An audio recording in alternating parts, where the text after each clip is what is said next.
കൊണ്ടു നടന്നതും നീയേ ഷാഫി, കൊണ്ടുപോയി കൊല്ലിച്ചതും നീയേ സതീശ. അങ്ങനെയാണ് എനിക്കതിനെ മാറ്റാൻ തോന്നുന്നത്. യഥാർത്ഥത്തിലുള്ള ചൊല്ലെന്താണെന്ന് നിങ്ങൾക്കൊക്കെ അറിയാം. കൊണ്ടു നടന്നത് നീയേ ഷാഫി, കൊണ്ടുപോയി കൊല്ലിച്ചതും നീയേ സതീശ. എനിക്ക് ചോദിക്കാനുള്ളത്, കേരളത്തിൻ്റെ പ്രജ്വൽ രേവണ്ണ ആരാണെന്ന് നാട്ടുകാർക്കൊക്കെ മനസ്സിലായോ എന്നുള്ളതാണ്. ഒരു പ്രജ്വൽ രേവണ്ണയെ പറ്റി 1.5 വർഷം മുന്നേ, സുമാർ ഒരു 20 മാസം മുന്നേ നമ്മളെല്ലാവരും ഞെട്ടിപ്പിക്കുന്ന രീതിയിൽ മനസ്സിലാക്കിയിരുന്നു. അധികാരത്തിൻ്റെ പദവികൾ ദുരുപയോഗം ചെയ്ത്, താനൊരു MP ആയിരുന്നു എന്നുള്ള സ്ഥാനം ദുരുപയോഗം ചെയ്ത് വൾണറബിളായിട്ടുള്ള സ്ത്രീകളെ, അവരെ ശാരീരികമായി ദുരുപയോഗം ചെയ്യുകയും അത് ആയിരക്കണക്കിന് സ്ത്രീകളുടെ എണ്ണത്തിലേക്ക് കടക്കുകയും അത് 4-5 വർഷമായി തുടരുകയും ഒക്കെ ചെയ്യുകയും അതെല്ലാം വീഡിയോയിൽ പകർത്തി ആനന്ദം കണ്ടെത്തുകയും ചെയ്ത ഒരു സൈക്കോപാത്താണ് പ്രജ്വൽ രേവണ്ണ.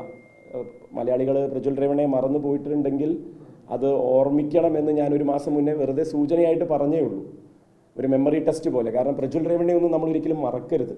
കാരണം പ്രോബിറ്റി ഇൻ പബ്ലിക് ലൈഫ് എന്ന് പറഞ്ഞൊരു സാധനമുണ്ട്. അതായത് ആർക്കും പൊതുമധ്യത്തിൽ നിൽക്കുന്ന ഒരു പൊതുപ്രവർത്തകൻ്റെ വ്യക്തി ജീവിതത്തെയും അതുപോലെ തന്നെ സാമൂഹിക ജീവിതത്തെയും വിശകലനം ചെയ്യാനുള്ള അവകാശമുണ്ട്. അത് നിഷേധിക്കപ്പെടാൻ പറ്റില്ല. കാരണം അവർ പൊതുജനങ്ങൾക്കായി സമർപ്പിക്കപ്പെട്ട ആളുകളാണ്. അവർക്ക് വ്യക്തി ജീവിതത്തിൻ്റെ സ്വകാര്യതകളാകാം, അതിനപ്പുറത്തേക്ക് അവരുടെ പൊതുജീവിതത്തെ അതിൽ വഹിക്കുന്ന പദവികളെയൊക്കെ ഉപയോഗപ്പെടുത്തി വ്യക്തി ജീവിതത്തിൽ സ്വാർത്ഥ ലാഭങ്ങളും അതുപോലെ തന്നെ സ്വകാര്യ സുഖങ്ങളുമൊക്കെ അനുഭവിക്കാൻ തുടങ്ങിയാൽ അവിടെ അതിൻ്റെ ആ നേരിയ രേഖ നമ്മൾ ലംഘിക്കപ്പെടുകയാണ്.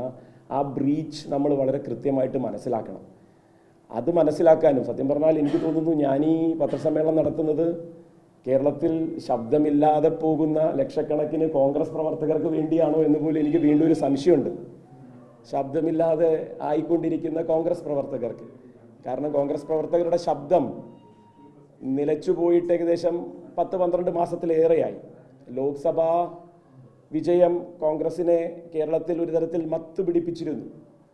അത് പൊതുസമൂഹത്തിലേക്ക് അവരതെങ്ങനെയാണ് അത് പകർന്നാടിയത് എന്നുള്ളതിൻ്റെയും ഏകദേശം ഒരു 3-4 വർഷങ്ങളായി അതിൽ കൂടുതലായി തന്നെ ഒരാൾ നടത്തിയ അദ്ദേഹത്തിൻ്റെ സ്വകാര്യ ജീവിതത്തിലേക്ക് ഞാൻ നേരത്തെ സൂചിപ്പിച്ചതുപോലെ അദ്ദേഹം വഹിക്കുന്ന രാഷ്ട്രീയ സ്ഥാനങ്ങളും പവർ പൊസിഷൻസുമൊക്കെ ദുരുപയോഗം ചെയ്തത് എങ്ങനെയാണ് എന്നുള്ളതൊക്കെയാണ് ഇനി കേരള സമൂഹം ചർച്ച ചെയ്യാൻ പോകുന്നത് എന്നാണ് ഞാൻ മനസ്സിലാക്കുന്നത്. അപ്പോൾ അതിൻ്റെ അടിസ്ഥാനത്തിൽ ആണ് ഞാൻ ഈ ചോദ്യം ചോദിച്ചത്. കേരളത്തിൻ്റെ പ്രജ്വൽ രേവണ്ണ ആരാണെന്ന് പൊതുസമൂഹത്തിന് മനസ്സിലായി. പ്രജ്വൽ രേവണ്ണ ഇപ്പോൾ അഴികൾക്കുള്ളിലാണ് കേട്ടോ. കാരണം കർണാടകയിലെ കോൺഗ്രസ്, അവിടെയാണ് അതിൻ്റെ വൈരുദ്ധ്യം കിടക്കുന്നത്. കർണാടകയിലെ കോൺഗ്രസ് വളരെ കേമമാണ് എന്നാണ് പറച്ചിൽ. എന്ന് വെച്ച് കഴിഞ്ഞാൽ ആ MP-യെ കൃത്യമായി പൂട്ടി, തെളിവുകൾ നിരത്തി കോടതിയിൽ ഹാജരാക്കി, ഇപ്പോഴും ജാമ്യം അനുവദിക്കപ്പെടാതെ ജയിലിൽ തന്നെ തുടരുകയാണ് പ്രജ്വൽ രേവണ്ണ. 2 ആഴ്ചകൾക്ക് മുന്നെയാണ് അദ്ദേഹത്തിൻ്റെ ജാമ്യാപേക്ഷ വീണ്ടും തള്ളുകയും വിധിയുണ്ടാവുകയും ഒക്കെ ചെയ്തത്.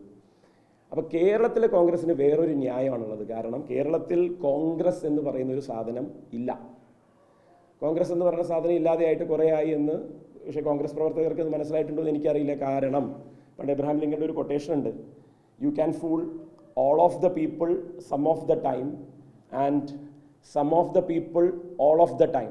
ഞാനതൊന്ന് പറയാം. ഇതിൻ്റെ ഒരു ഭാഗം കൂടി വരുന്നുണ്ട്. നിങ്ങൾക്ക് പലരെയും എല്ലാ സമയത്തേക്കും വിഡ്ഢികളാക്കാം, എല്ലാവരെയും കുറച്ച് സമയത്തേക്ക് അല്ലെങ്കിൽ പല സമയത്തേക്കും വിഡ്ഢികളാക്കാം. പക്ഷേ you cannot fool all of the people all of the time. പക്ഷെ നിങ്ങൾക്ക് എല്ലാവരെയും എല്ലായ്പ്പോഴും വിഡ്ഢികളാക്കാൻ പറ്റില്ല. അതിലേക്ക് ഞാൻ ഒരു ചെറിയൊരു ക്ലോസ് ആഡ് ചെയ്ത് ചേർക്കുകയാണ്, except if you are not in Congress. പ്രത്യേകിച്ച് കേരളത്തിലെ കോൺഗ്രസ്. ഇത് കേരളത്തിലെ കോൺഗ്രസിന് ബാധകമല്ല. കാരണം കേരളത്തിലെ കോൺഗ്രസ് പ്രവർത്തകർ വീണ്ടും വീണ്ടും വിഡ്ഢികളാകാൻ വേണ്ടി നിന്നുകൊടുക്കുന്ന, അവരുടെ നേതാക്കളുടെ ഒരുപക്ഷെ പ്രവർത്തനത്തിൽ ഒരു തെറ്റുമില്ല എന്ന് സ്വയം വിശ്വസിച്ച് അതിനെ ഗ്ലോറിഫൈ ചെയ്യുന്ന, മഹത്വവൽക്കരിക്കുന്ന ഒരു കൂട്ടമായി അധപ്പതിച്ചു പോയിരിക്കുകയാണ്. നേരത്തെ പറഞ്ഞതുപോലെ കോൺഗ്രസിൽ കാലാകാലങ്ങളിൽ ഉണ്ടായിട്ടുള്ള ഒരു ആത്മവിശകലനം പോലെയോ അല്ലെങ്കിൽ എങ്ങനെയാണ് പൊതുജീവിതത്തിൽ സ്വന്തം വ്യക്തിജീവിതവുമായി ബന്ധപ്പെട്ടിട്ടുള്ള കാര്യങ്ങളെ നിയന്ത്രിച്ചു നിർത്തേണ്ടത് എന്നുള്ളതും അതിനപ്പുറത്തേക്ക് എങ്ങനെയാണ് രാഷ്ട്രീയത്തിൽ ഇടപെടലുകൾക്കൊരു മാന്യത ഉണ്ടാകേണ്ടത് എന്നുള്ളതൊക്കെ മറക്കുകയും ഒരുപക്ഷെ മാധ്യമ പരിലാളനകളൊക്കെ ഏറ്റുവാങ്ങാൻ വിധിക്കപ്പെട്ട പ്രിവിലേജ്ഡ് ആയിട്ടുള്ള യൂത്ത് കോൺഗ്രസ്സുകാർ ആ യൂത്ത് കോൺഗ്രസ് ആവുക എന്ന് പറഞ്ഞു കഴിഞ്ഞാൽ തന്നെ കേരളത്തിൽ മാധ്യമ ശ്രദ്ധ തന്നെത്താനെ കിട്ടും. കാരണം അപ്പുറത്ത് നിൽക്കുന്നത് ഇടതുപക്ഷമാണ്, CPM ആണ്. അവരുടെ ചുറുചുറുക്കളൊരു നേതൃനിര DYFIയെ എങ്ങനെയും താറടിച്ച് കാണിക്കാൻ പറ്റുന്ന ഏതൊരവസരവും ഒപ്പം ഡിജിറ്റൽ യുഗത്തിൻ്റെ സാധ്യതകളുമൊക്കെ ഉപയോഗപ്പെടുത്തുമ്പോൾ ആ പളപളപ്പിൽ അങ്ങ് വീണു പോകുന്നതാണ് പൊതുജീവിതം എന്ന് ധരിച്ച് വശായി വെച്ചിരിക്കുന്ന കുറേ ആളുകളുണ്ട്. അപ്പോൾ അതിൻ്റെ അടിസ്ഥാനത്തിലൊക്കെ തന്നെ തലയിൽ കൊണ്ട് നടക്കുകയാണ്. ആ തലയിൽ കൊണ്ട് നടക്കുക എന്ന് പറയുമ്പോൾ ഒരു പ്രയോഗം വന്നത്, കൊണ്ട് നടന്നതും നീയേ ഷാഫി, കൊണ്ടുപോയി കൊല്ലിച്ചതും നീയേ സതീശ. അങ്ങനെയാണ് എനിക്കതിനെ മാറ്റാൻ തോന്നുന്നത്. യഥാർത്ഥത്തിലുള്ള ചൊല്ലെന്താണെന്ന് നിങ്ങൾക്കൊക്കെ അറിയാം. കൊണ്ട് നടന്നത് നീയേ ഷാഫി, കൊണ്ടുപോയി കൊല്ലിച്ചതും നീയേ സതീശ എന്നാണ് സത്യം പറഞ്ഞാൽ ഇപ്പോൾ ഓർമ്മ വരുന്നത്.